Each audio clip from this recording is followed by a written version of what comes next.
Pro-social acts of helping another at some cost to yourself. That is altruism. The big question, why don't we help each other more often? The answer, because of the presence of other people. Are you saying that we don't help when there are other people around?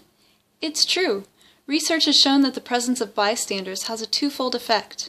First, having other people around leads to a diffusion of responsibility.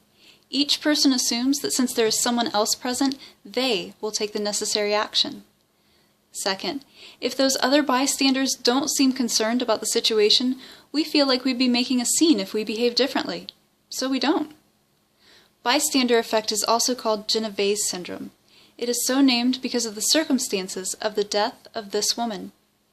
Kitty Genovese died of multiple stab wounds that were inflicted as nearly 40 of her neighbors watched. Each of the witnesses assumed that someone else had called the police. It took over an hour for her to bleed out. She was 28 years old. What can you do? The most important thing you can do? If you see something, say something. Education is the best defense. Knowing why we would be tempted to pass by someone in need of help without providing aid may make us rethink our reasons.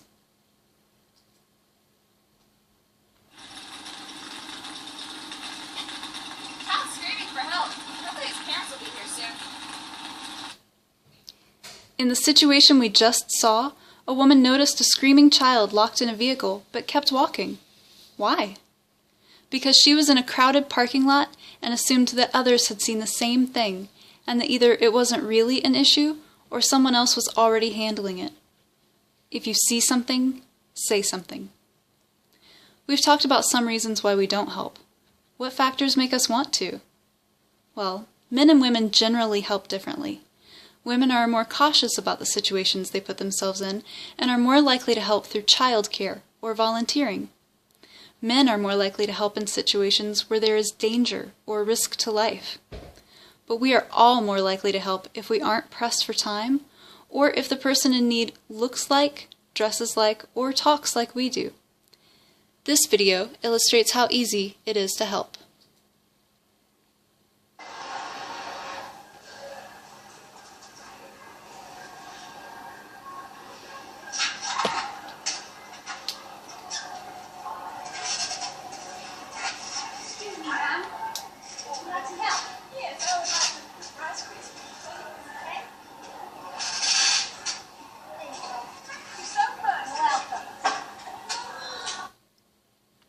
Helping can be that low cost. Research shows that one hurdle in helping others is determining if a situation is one that requires intervention. If you see a scenario that could be an emergency, ask the person if they need help. If they are unable to reply, the answer is definitely yes. If bystanders are around, state the problem to let them know there is a situation. This gets everyone on the same page. Next, delegate tasks. Don't just yell out, "Someone call 911!" because social diffusion could still occur. Make eye contact, point at them, ask if they have a phone, and if so, tell them to call 911. The most important thing you can do? If you see something, say something.